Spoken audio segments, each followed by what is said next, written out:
Good morning, good afternoon, good evening to all of you around the world who are watching this. My name is Jessica Stephenson. I work with the Community Resources team within the Wikimedia Foundation, and this is the team that works with diverse communities within the movement, so user groups, affiliates, individuals, all sorts of volunteering groups, and also with organizations that are outside of the movement but are aligned with the Free Knowledge mission and our purpose. And we work with these diverse groups to develop strategies and funding to support their work, and especially in line with our strategy as a movement to really bring in underrepresented voices and contents and truly represent the diversity of knowledge and people in the world. And I am making this series of videos with this hat on. So when you see a video with a woman in a hat, you know it's me talking about funding and applications and learning and evaluation. And we are doing this series of videos as tutorials to support applicants, organizations thinking about applying for funds. This first video is very much for those of you who may be newcomers, who have never applied for funds before, even though you've been working within the movement for a long time, or even those of you who are absolutely new to the movement and are seeking support beyond funds as well. We offer spaces to learn and to share with other peers, to learn about tactics within the movement, strategies, and beyond the funding as well. So I hope you enjoy this video. I'm glad you're viewing this because this means that this got to you, but we also want to make sure it gets to other people who might be interested in these funds and this support. So please share it with everybody, your networks that may be interested. And if we need to do anything to make this more accessible, to make the language clearer, to obviously offer this in several languages, then please give us feedback at the end of this presentation, because I really want to learn with you and improve what we're doing, and your thoughts and ideas will help us do that. And touching on that point, I really want to start this presentation by saying that we are learning together. This is a strategy that has been rethought. So grant making has been developed for many, many years within the foundation. But recently, with all this thinking about where is the movement going in the future, what we call the movement strategy, and all the recommendations that came from communities about how funding needed to be more accessible, about how funding needed to focus on, you know, those important topics of impact, of bringing underrepresented voices, of being more equitable, about being more diverse. The whole strategy was relaunched, and we're going through a process now where we're learning and experimenting and trying to make sure we really are reaching communities in a much more effective way, that we are partnering with you and we're working with you to support your work. So please think about this process as a learning process together. On the other side of the screen, you have somebody who's there to support you and to work with you to make your work the best that it can, and make our work to be the best it can to support you. We will be doing a series of videos like these, office hours, workshops. So please stay tuned to our Meta page. I will link in all the places where you can find information about workshops and meetings that we're holding, so that you can be involved. And always help us learn by giving us feedback and sharing your ideas. Okay, let's get into the topic of this tutorial, which is the application process for new funds. I am going to try to explain this in a really clear way, thinking more about people who are new to the movement. This video will also help those who have more knowledge and experience within the movement, but I will go over some of the basic concepts. I'm quite new to the movement as well, so when I arrived, I understand that when we talk about a lot of the wiki terminology, it may not be so clear to everybody. So the first thing to say is why we're using a grantee portal, which is where you will apply for your funds. And this might be especially relevant for people who have already applied in the past and want to understand why the change.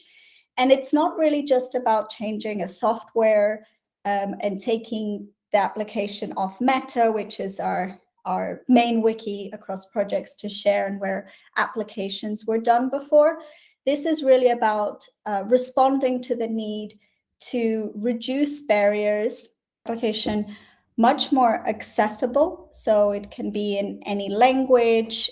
You can have a clear framework where each question has a specific space and number of words where you can concretely say, what is it that you would like to achieve? What are your strategies? And you don't have to write a long application. And it also is easier for those of you who are not familiar with writing on Meta, where you can just go on to a simple portal and be able to write your application and send it to us.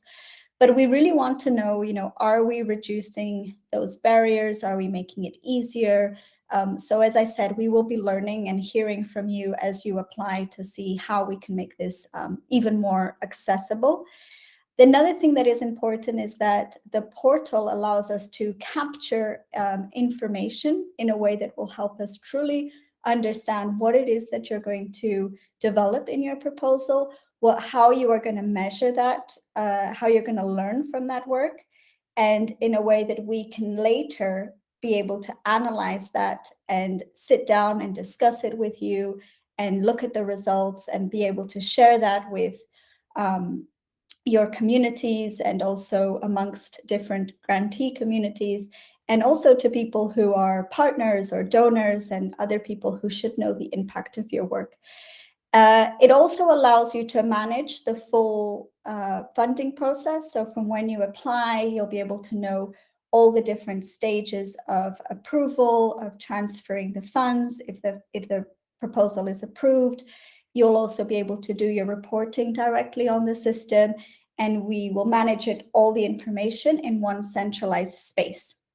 However, many people, especially for those that have already been grantees or Wikimedia communities that are accustomed to using Meta, which is that portal that unifies all of the projects and where we coordinate and engage and collaborate. We will still have that connection with Meta because it's very important for transparency and community engagement and collaboration. So what will happen is once your application is on the system on Flux, it will directly, automatically be made public on Meta so that communities can comment. You'll receive feedback from the regional committees, and I'll talk about the regional committees that are these decision-making bodies that are being reviewed, will review your proposal and make decisions about that funding. I'll explain them a bit further down the line, but this will allow them to also send you feedback directly about your proposal, and this will be very important whilst you are elaborating your proposal, receiving feedback, adjusting, and it gets approved. The idea is that we are all partners in this, as we say, thought partners, and it's not just you writing your proposal and seeing if that is approved, but we can go through it, we can discuss it, the regional committees can give you feedback, and then hopefully your proposal will be ready to be approved.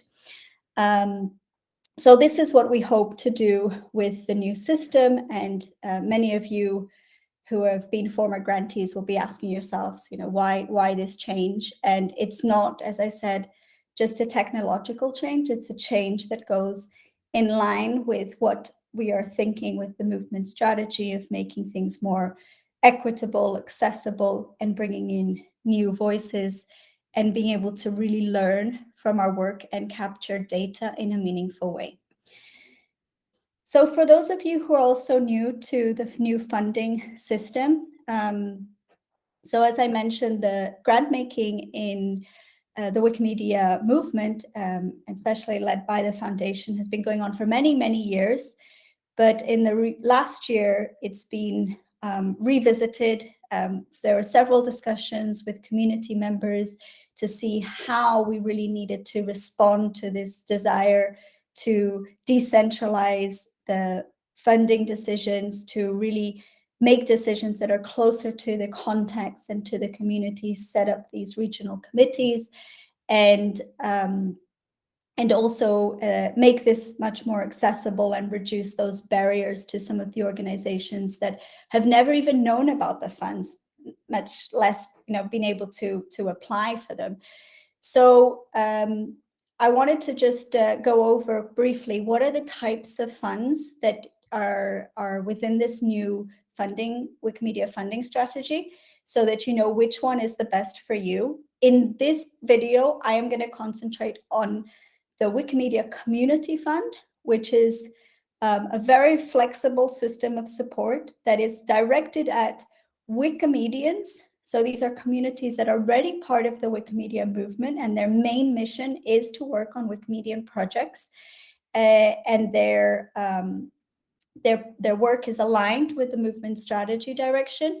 And there are different types of funds within the Wikimedia Community Fund. So there's what we call rapid funds that are up to $5,000, which are a quicker approval process for more for smaller activities or events or initiatives that maybe are emerging communities or newcomers are testing, and they want to see how it goes to be able to then write maybe a larger project.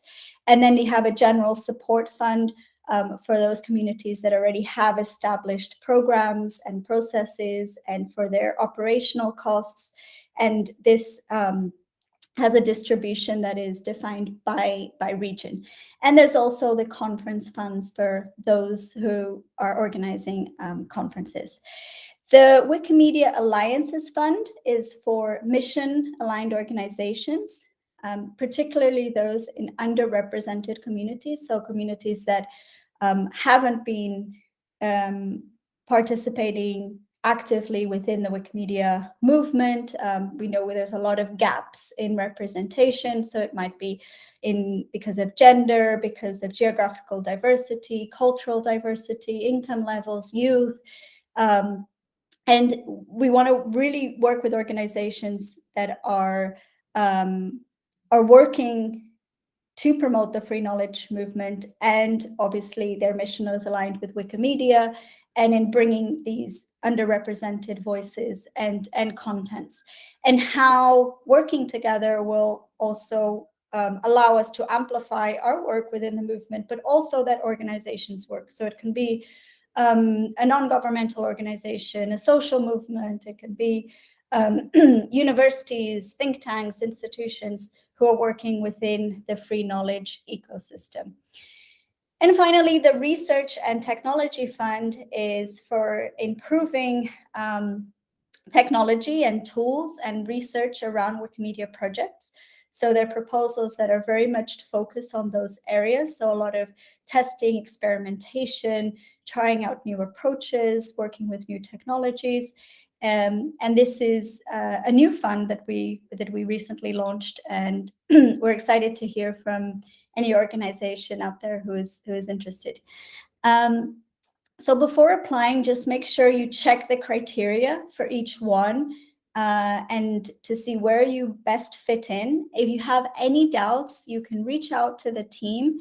I will share the email, and you must have already got familiar with our meta page where you can look at all the different program officers who are in your region and who you can speak to about which is the fund that best applies for you. So as I said, today I will focus on the community fund, which is the general support application. Okay, let's get started then. This is what the Flux portal looks like. To access the Flux portal, you go into this address, wmf.flux.io. Go in and register, become familiar with how the application is structured. If you have any questions about how to register or how to log in or how to edit any information, then we have several tutorials. So you can link into the tutorials through this presentation, or you can go to our YouTube channel where you can download all the different tutorials of how to use our Flux portal. We've also developed full guides to walk you through the application. What I'm going to do today is to do it in a very general form, but these guides will take you through each question where you will be able to see example answers. You'll be able to look at definitions. This is really important for people who are maybe new to the movement.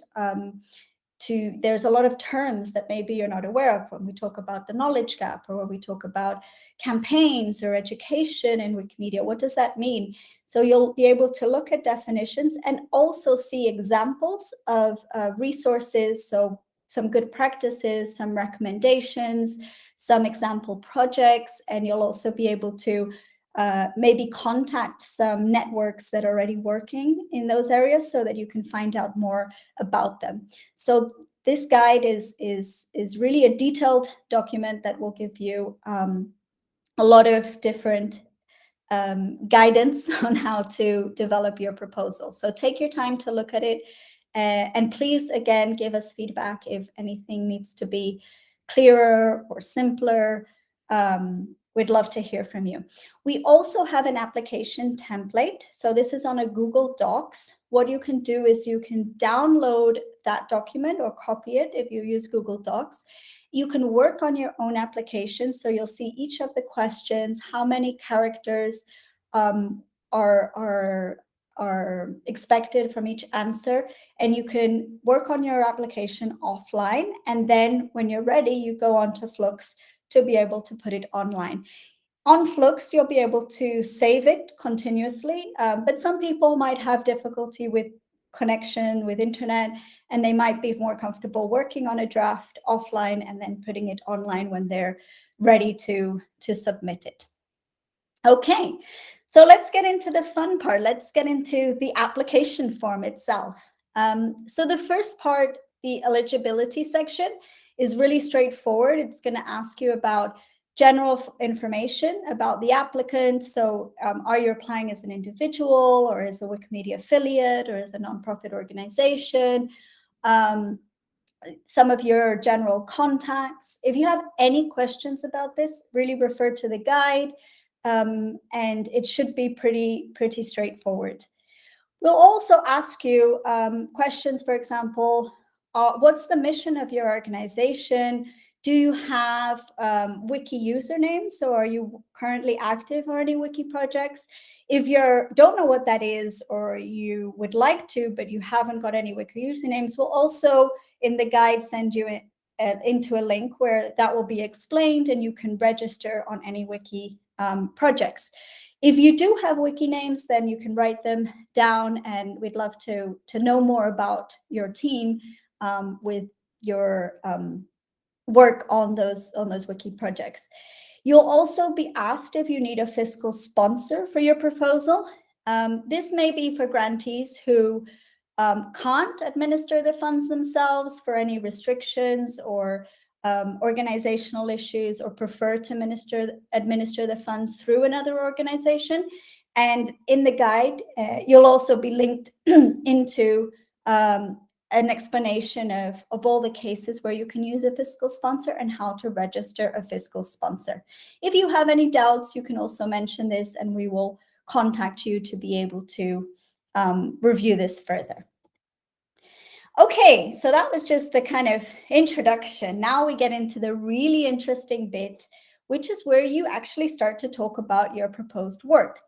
And the first thing is, obviously, what is the title of your proposal? What are the dates that you're hoping to implement your full proposal?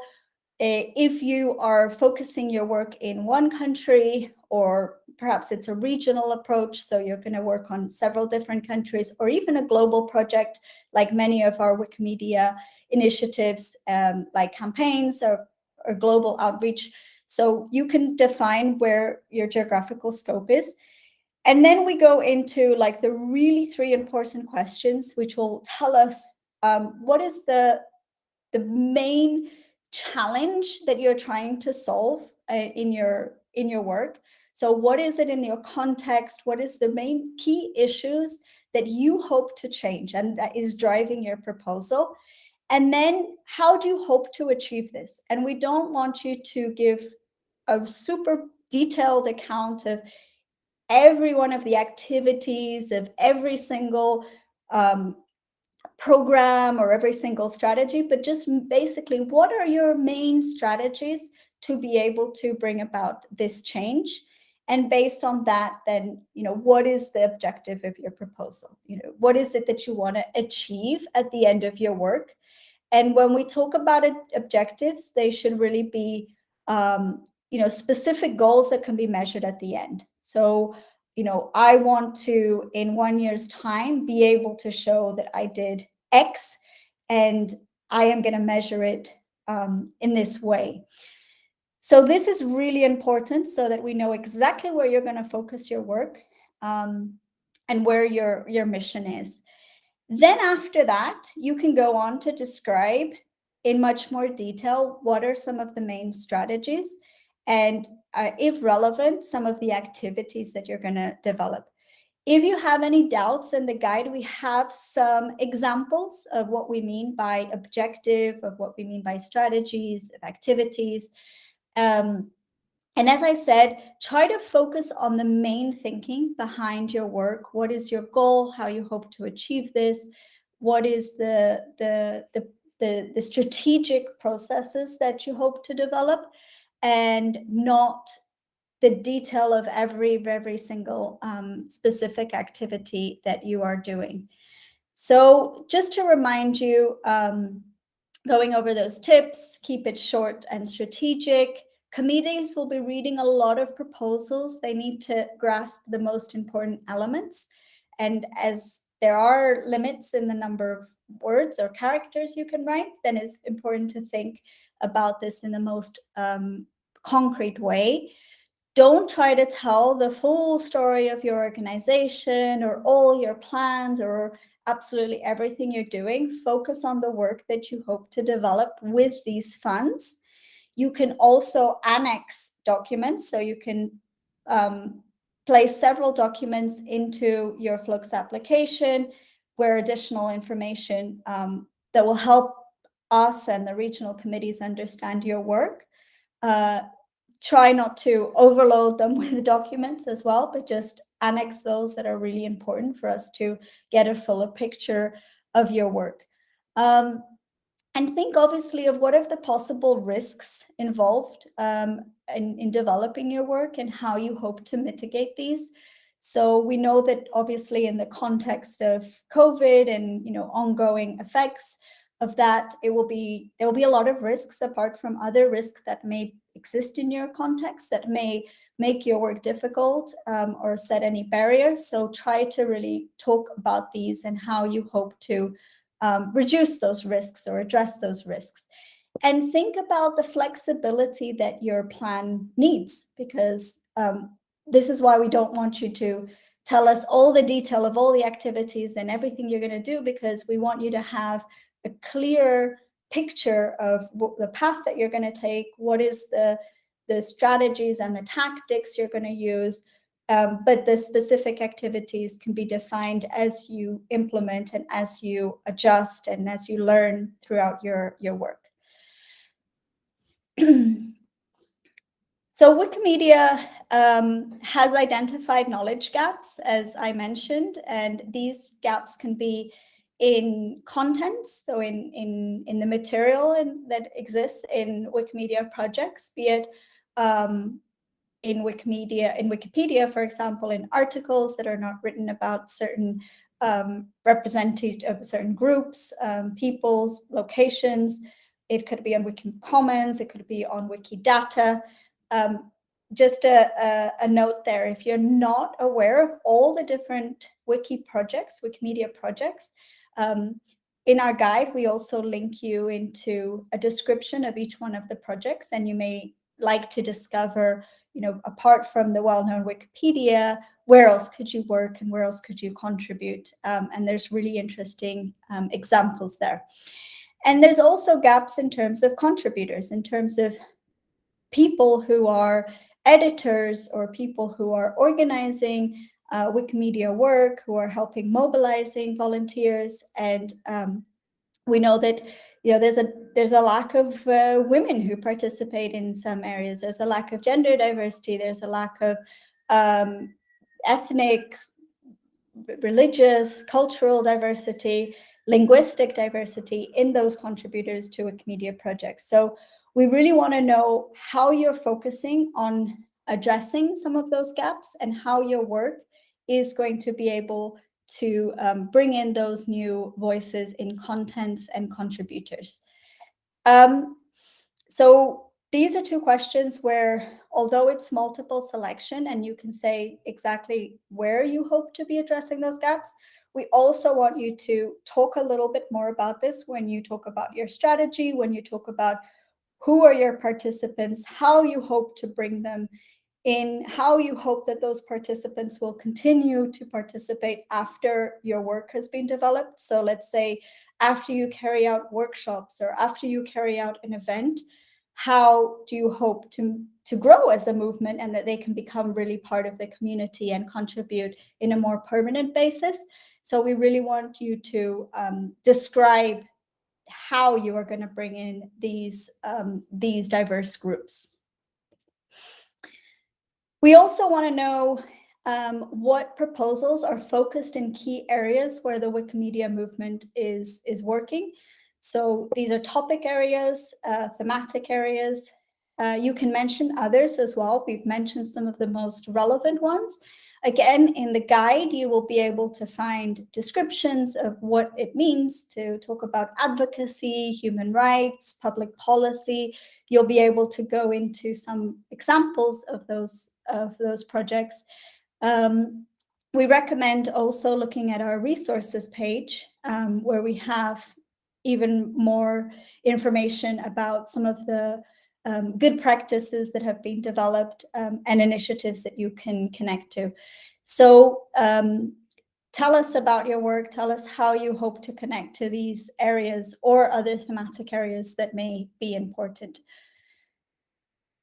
Okay, so now we go into a really interesting part, which is who are you going to be working with? The Wikimedia movement is all about connections, collaboration. That's the essence of the movement, right?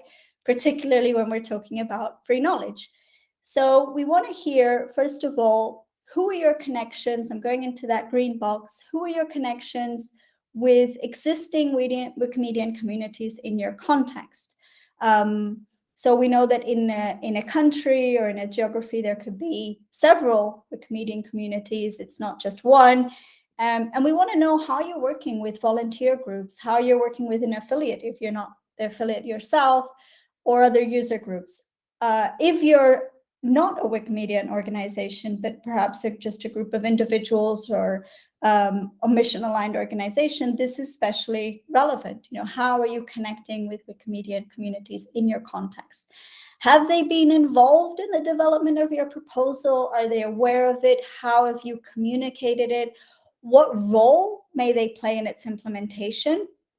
And this could be in the location where you're hoping to work. So if I'm working in X country, I'll describe how I've connected to these communities, but also if I am working on a regional proposal or a global proposal, how I'm also connecting with other communities beyond my location, my context. And if you haven't been able to connect to these communities, then say so as well and say, actually, I've been having difficulties, or I don't know who they are, or I have, but I want to get them more involved. What do I do?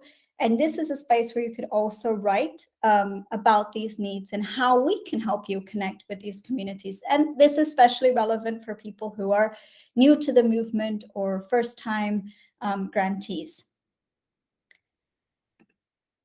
Okay, now turning to that square in orange, we want to know Who are your participants? Who is it that you want to include?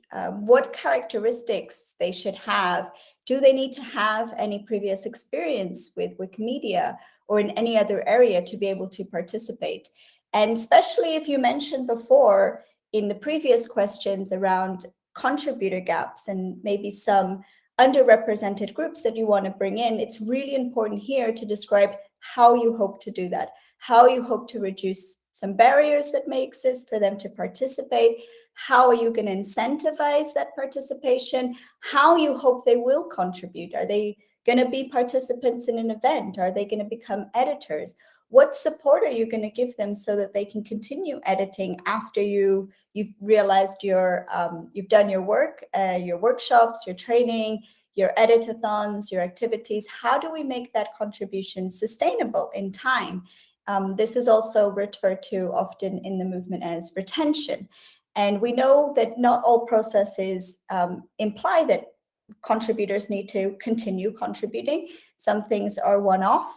But how do we make sure that all that effort that is put into training, into making people really excited about the movement, about giving them information, how do we make sure that those people can connect that to their work and continue contributing in different capacities?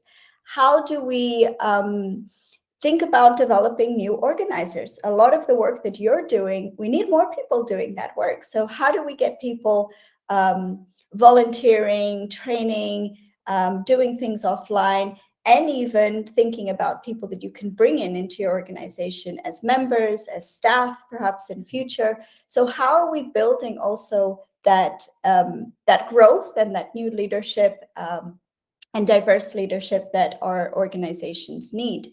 So this is a really important part of your proposal, to describe how you hope to work with these participants and how you hope that that work will be sustainable in future, and you can grow and diversify according to your context, your needs, and your goals. The third square rectangle in gray is talking about your partners. And as any movement, and especially in the Wikimedia movement that is focused on collaboration and working within a larger ecosystem of government, grassroots organizations, educational institutions, schools, universities, museums, galleries, businesses. So who are your partners? If you have any partners, or if you are seeking to bring people, organizations on board, how are they going to help develop your work? And this is really important. How are they adding value to your work? How are you adding value to their work? What type of partnerships are you developing? Will they bring in resources, not only financial resources, but also what is known as like in-kind resources or support? So in terms of training, in terms of knowledge transfer, in terms of contents, in terms of infrastructure, donations. So it is really important to describe these partnerships and how you hope that they will also continue after this funding. And finally, the core of everything: who is your team? Having the right team is key to be able to implement all this work. So we want to hear about, are they people that are already working within your group or your organization? What experience do they have in Wikimedia or off Wikimedia and different professional experiences? Who are going to be paid staff or volunteers? And who might you be looking out for to bring into this project, and how you hope to do that process? So this is really key because, as we all know, the magic happens with a great team. And finally, we want to dig in deeper into understanding how you hope to sustain this work in the future. How this is a space where you can provide details of, how this links into your strategic plan as an organization. Here is a great moment to annex any information that can help us understand that vision of your work.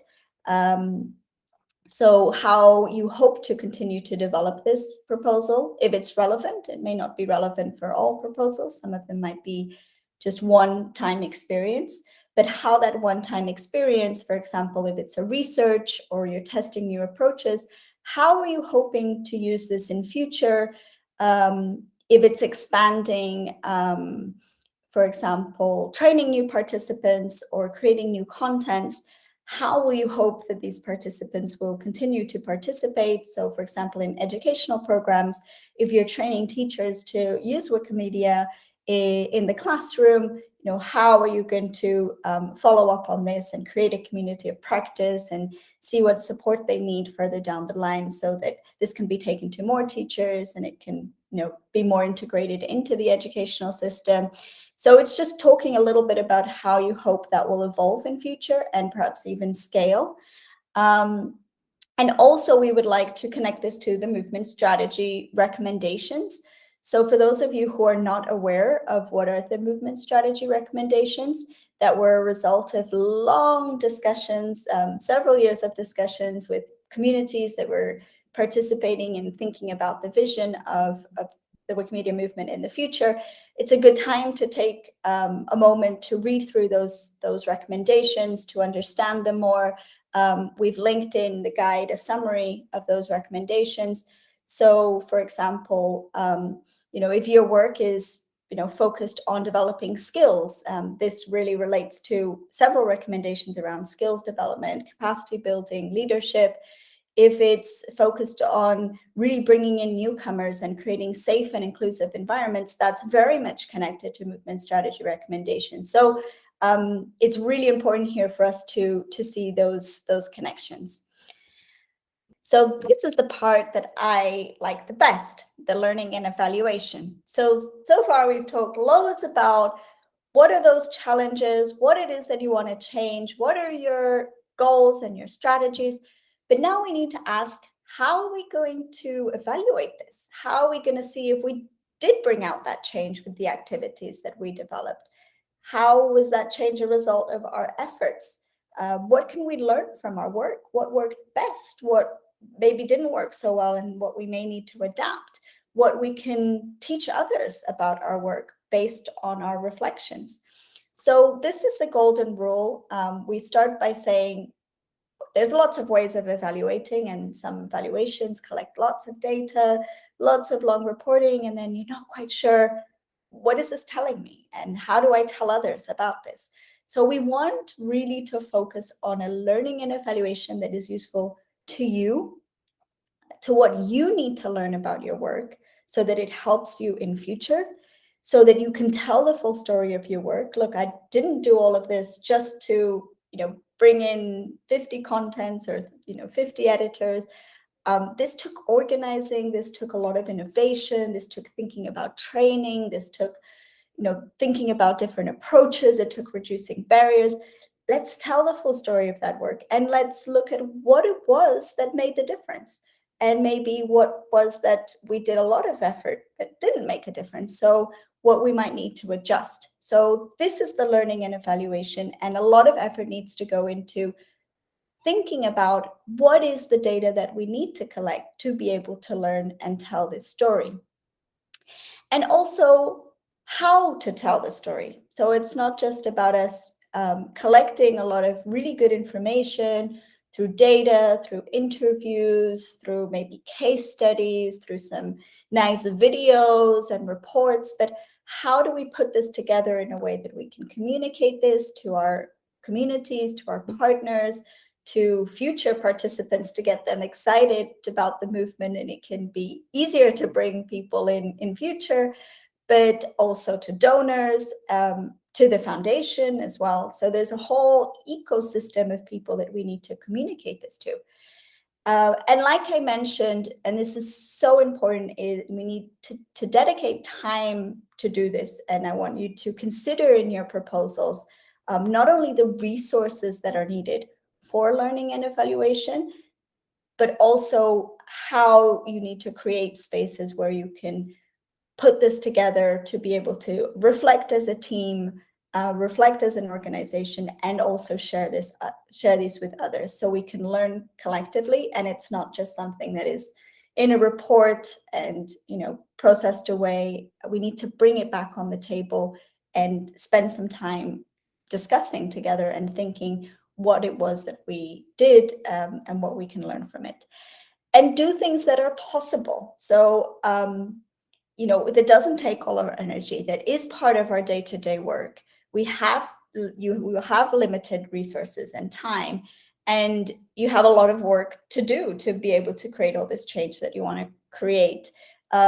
So how do we tie this into the essence of our work? And it's not something that after doing all sorts of activities, then at the end we think, oh, how are we going to evaluate this or report? But that we're doing it throughout the process, and we have the team to do it, and we have the time to do it. And that's really where it's important that you take the time to think about this when you're writing your proposal, and it's not just putting in some metrics there because they may be relevant to the foundation or to your partners, etc. So just a few slides to go over this. And this is especially relevant for some of those who have already been grantees and are used to doing, a long reporting on meta that is like very, very hard work for your organizations.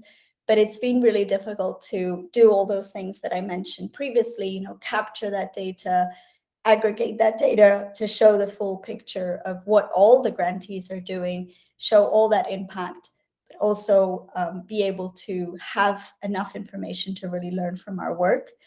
And it's focused on a few metrics that are a number of editors or participators that obviously are important for the movement, because we need to know with all these efforts, how are we contributing to all the Wikimedia projects, which is the essence of our work. And this requires new content, and it requires new editors that are trained to be able to do this, requires new organizers that are going to be able to put all this together.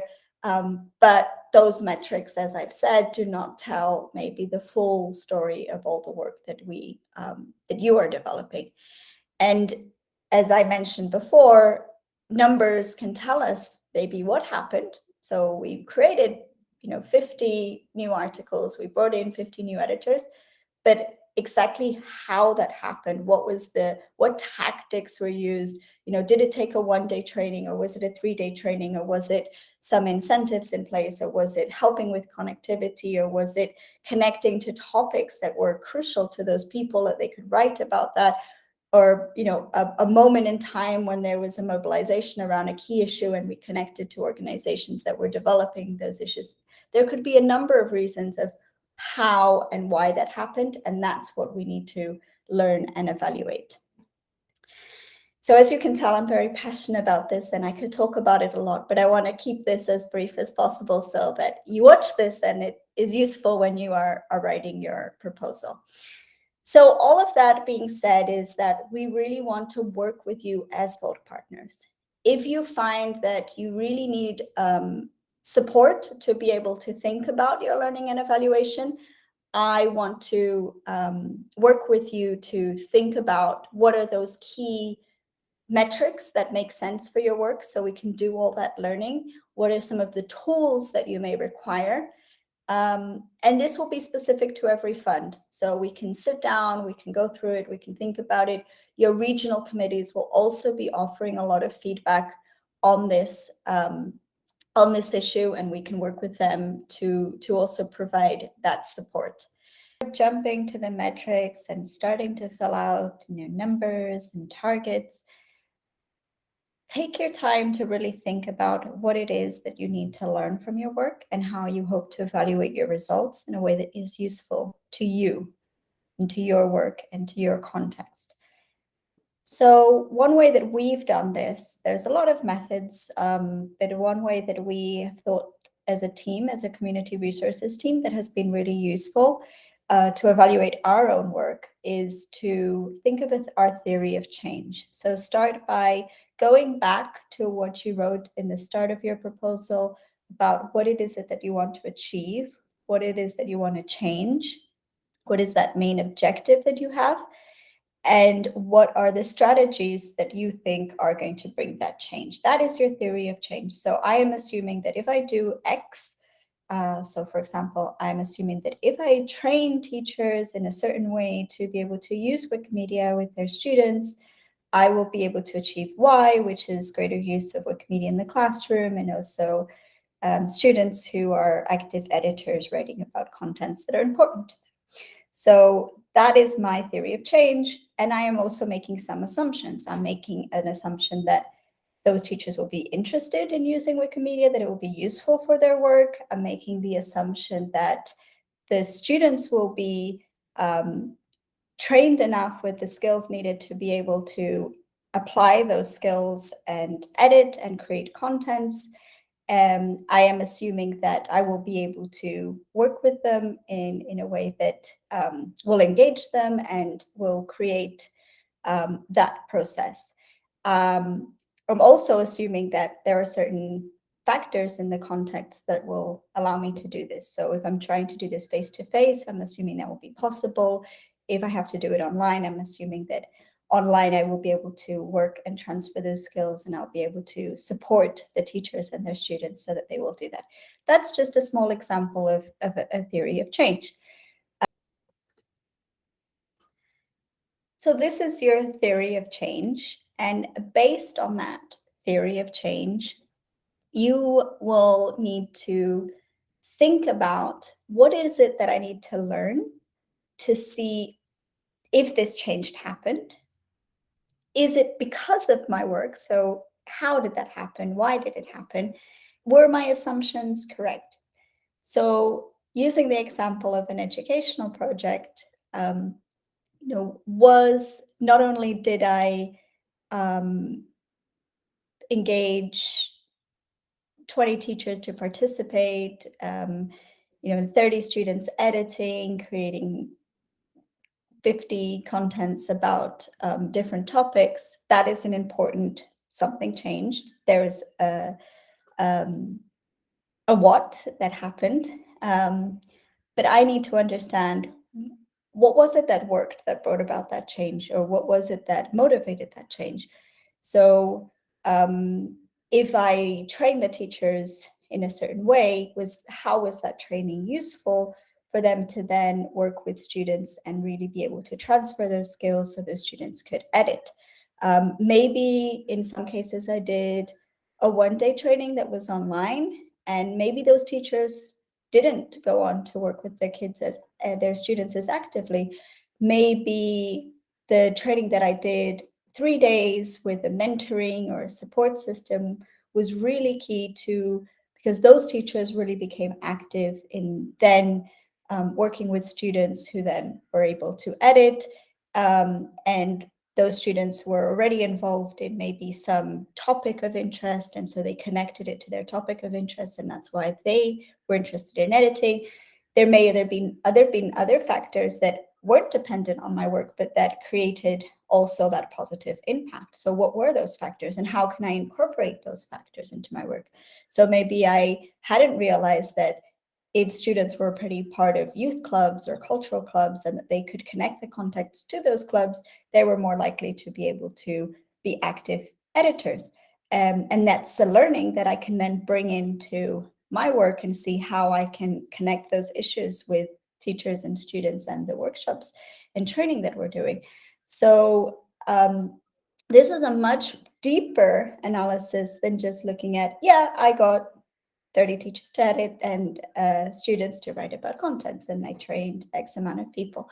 So this is where it is really important for you to think about what it is that I need to learn to prove that my theory of change was right. And then based on that is when I'm going to ask myself, what are the metrics that I need to collect? And this is very important because in a lot of evaluation systems, when we talk about metrics, usually people think of the numbers and just that quantitative data, data that we can define through a number, through a statistic. And when we're asking these questions about what was it that was helpful, why, some of that requires much more what we call qualitative data. So going in deeper and asking people that detailed, and we in English we say that nuanced, and this takes sometimes other methods. So for example, doing a focus group, a group interview where we talk to the teachers and we talk to the students and we understand a bit more about what were the skills that they actually learned in the training, how they're applying them, why was it interesting to them, or why was it not interesting to them. And not only talk to those students who were active, but also the students that weren't active, and why weren't they active? What were some of the barriers? Was it connectivity? Was it that they didn't understand some of the training? Was it because they had to leave school because of other issues? And what are those key factors that, if we're going to take this on a wider scale in the future, you need to consider in your work? So that takes some qualitative data. There are several methods to do this. I will be sharing also some tools such as survey tools, interview tools. Storytelling is a great way where we can capture case studies of, for example, one teacher who has been active and one teacher who hasn't been active, and tell the story of all the reasons why this happened and this happened. And through the case studies, we can learn what are those key factors. And that can become in future our strategy and key for investments. So this is what I would like you to take some time. We would like you to take some time to really reflect on. After you've done that is where you're going to start defining those quantitative and qualitative metrics. So we have established in the application format what we call some core metrics that we do recommend that you incorporate.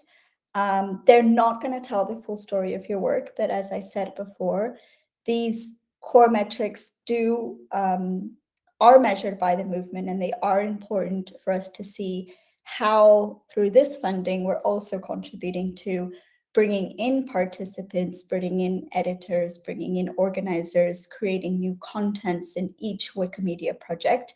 So these are just some basic numerical metrics that are important. But beyond that, just a note before of how to fill in this part of the application. So here we give a definition of what it means to be a participant. Who does the movement consider to be a participant? Like, have a unified definition, because if we're all considering participant to be something different, we can't really compare measurements and projects. And this is very important for evaluating the work of all grantees, is that we can compare certain statistics and results. And also what may be defined as a new participant or a returning participant. And here you can describe more specifically your metric. So we're talking, for example, but my participants are varied. So I have some that are specifically women, or specifically youth, or specifically teachers. And so here in your metric description, you can state a disaggregation of each type of participant, if that is relevant, and maybe describe a bit more any characteristics. So you might have done that before when you were describing your participants and how you hope to engage them. But here in your metrics, you can also describe any specific characteristics of those participants when you're stating describing the metric. And then you're going to put your general target. So out of all these participants, my general target is 50. I want to bring in a set number of each type of participant, but the total number is 50. So this will capture the aggregate target. If you want, you can also use this space to specify the target for each participant, if you like, but use the target space to put in the general number, the total number.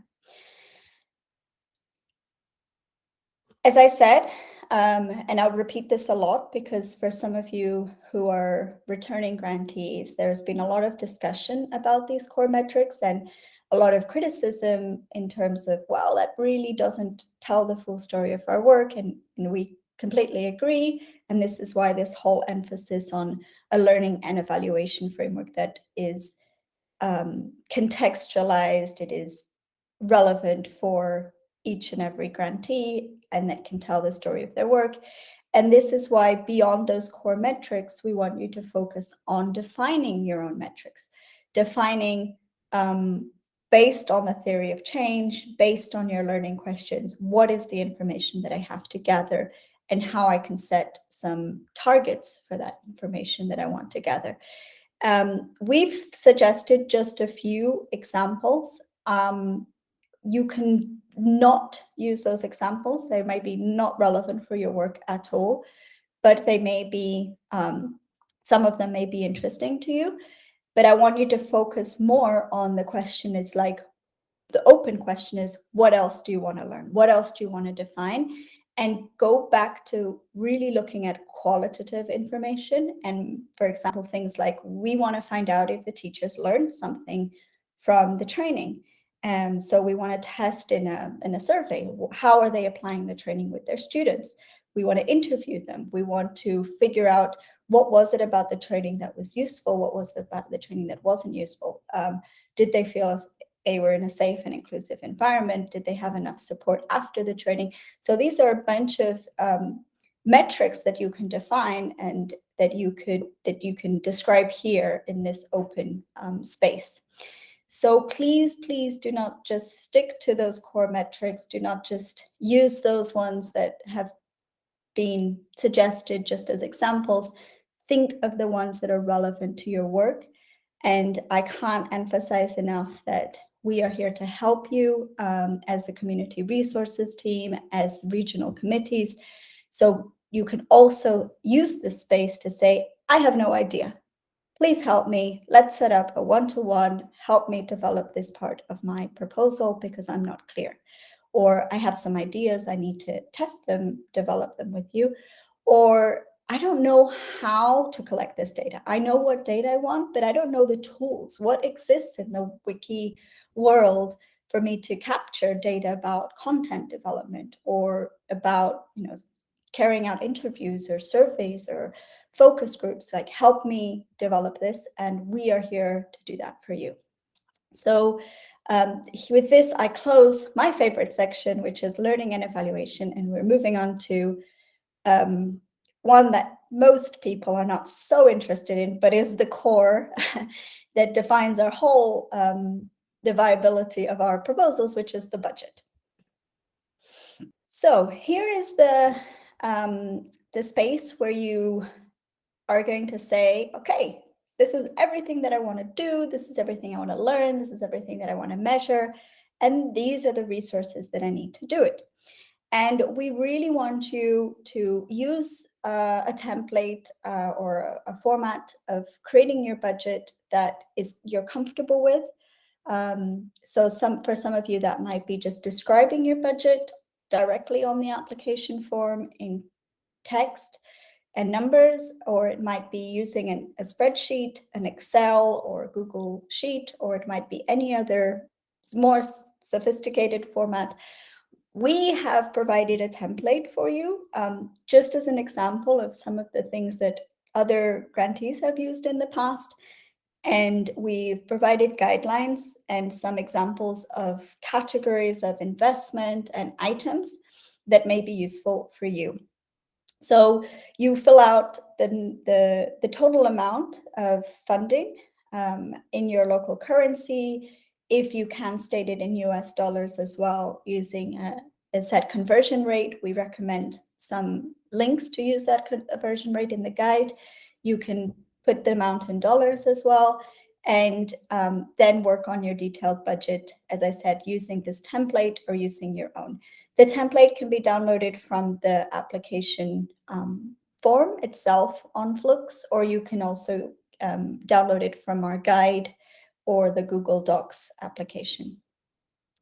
So just a few tips here based on questions that we've been asked about what level of detail you need to provide. And we really want to be very flexible with this. And we think that you should be able to determine the level of detail that is necessary to understand your investment and your context. So we don't want to tell you, you have to put in every activity, every item, everything. You do that if you think that that is important to better understand your proposal, and for committee members to understand each and every one of your investments and describe each one of those investments. Personally, I think this is very useful because it avoids maybe regional committee members not understanding a part of your budget and having to ask questions, and it extends the review process. Whilst if the level of detail is there, they may just be asking for some references, but it will already provide very good information. If this is very difficult for you, or you prefer not to do this, then you can put the more global investments in your or more general investments by category or by program, or however you wish to do it. But this may lead to some more questions about it. That's the first recommendation. As I've been saying throughout the video, equity is a core goal that the foundation and the movement is working towards. And when we talk about greater equity, bringing in underrepresented voices, reducing barriers so that they can participate, so that they're empowered, so that we're giving everybody, the same opportunities and creating conditions where they can participate, in equitable conditions for them to participate. It is important to see this reflected in the budget, because if not, it's just a statement. We need to see really how are you in your work incorporating services or supporting underrepresented groups? How are they really coming into your budget in terms of maybe support for their volunteer work, or support for if they're part of the staff, or any leadership roles that you may have within your organization? If there are existing barriers to representation, how are you investing to reduce those barriers? Those are just some examples of how equity can tangibly be seen in your budget. Third is make visible those in-kind contributions, as I mentioned before, specifically of partners or of your own organization, beyond financial resources that they may be offering, or that you are also contributing. You can put in volunteering hours, or spaces that people are providing, or equipments that people are providing to support your work. When describing the staffing costs, this is very important, to provide some detail about their role, their experience, their responsibilities. Sometimes it's difficult to measure if a cost is an adequate cost, given that it just can vary in terms of experience, in terms of roles, in terms of context and market costs in that local context. So if you provide as much detail as possible, that will really give the regional committees the necessary information to say, yes, this staff makes sense because this staff is related to this strategy. The number of hours and their expertise is really, justifies the cost that is being budgeted. And lastly, if you are going to buy equipment, it's very important to explain, one, why this is the best alternative. So why it might be more cost efficient than hiring maybe computers or different types of equipment you need. So why is buying the best option? And also, when you finish your work, how do you hope to manage those equipments, so to ensure that the communities will continue to use that? So how will the volunteering groups and the organizations and the affiliates and the user groups within the context going to continue to benefit from these equipments, and they're not just for personal use? So these are some of the tips. There are many others, but these are some that have come up from our conversations with some grantees. Finally, regarding the budget, this is the first time in this new strategy that we are developing the possibility of multi-year funding. And it's very important for those applicants who are thinking about applying for multi-year funding to, one, be able to evidence that they have a strategic plan, that this proposal is part of that strategic plan, and that they have an understanding of how it will feed into what they're going to do in the following years. If you don't have an understanding of, what does it mean to have a strategic plan, how do you develop this proposal, then contact your regional program officer to review this and talk a bit more about this. And the second point is, in your proposal application, you are going to concentrate on the first year of funding when you're describing your strategies, your activities, your target, and that detailed budget. However, it is important to mention how this initial funding, as I said, will feed into that long-term plan, and you will have a space to talk about what you hope the funding will be for year 2 or year 3, but you do not have to go at this stage into a level of detail that may not be relevant or even known to your organization yet, because perhaps a lot of that will be defined based on the first year's work. So that is all for now. It's been quite a long set of videos for this first tutorial. But I hope that more than a tutorial, it's a bit of a conversation, and you'll come back to me and you will tell me how useful this was. Were the examples clear? Was it too much talking? So please fill out the form and let me know what you think. If you need more information, check out our meta page and look at the different links. Definitely look at our guide for this application form and reach out to us. Stay in touch and write us an email. And we'd love to hear from you. Thank you so much.